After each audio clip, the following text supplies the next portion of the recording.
Yo, it's Chris, and I listen to albums so you don't have to. Today we're talking about Ty Dolla $ign's new album, Tycoon. And I didn't really go into it with too many expectations, but it definitely delivered.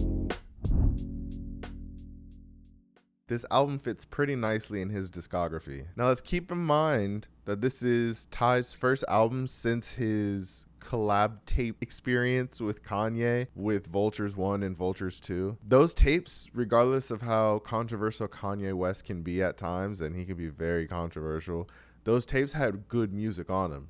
So I know Ty can deliver good music. I was just wondering if he was going to stay in that same lane or if he was going to try something new. Now, his last solo album came out 5 years ago. Can you guys believe it's been 5 years since we got featuring Ty Dolla $ign, which, can I just say, is one of the greatest album titles I've heard, because before that, people kind of knew him as the feature guy. So naming your album featuring Ty Dolla $ign is just so cool. I like that. But I got a lot of songs that I still listen to this day from featuring Ty Dolla $ign. So I know he's always going to give me songs I want to listen to. I just didn't know what genre this was going to be in. So the real question is, what does Ty sound like now on this album? My answer is he still sounds great. Songs like Mixed Emotions, which had guest hooks and verses from Travis Scott and Leon Thomas, who he signed, and that was a genius move because Leon is out of here. Along with songs like December 31st, which we got a great A$AP Rocky verse. Makes me kind of anticipate his project a little more. I know he's dropping sometime in the next year or so, most likely.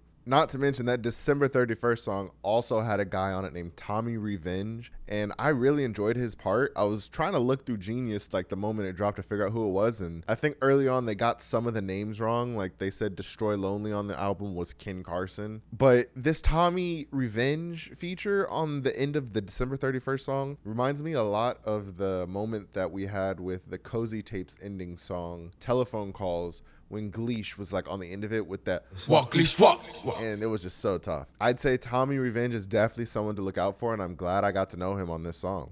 I really enjoyed the song On Repeat as well, because not only did we get the return of a Rich the Kid feature, but we got a Destroy Lonely great verse. It blended so well with Ty Dolla $ign. He's really a chameleon, so you never know what to expect. There's a song on this album called What I Want. And during my reaction, I got pretty hyped hearing the flicker because Lil Wayne's on the song, but it just didn't give me anything that I hadn't gotten before thousands of times. Like, it just feels like a rinse and repeat type record. There's nothing to take away from it. I heard it once. I'll probably never listen to it again, honestly. It sounds like a lot of rapping for no reason, if that makes sense.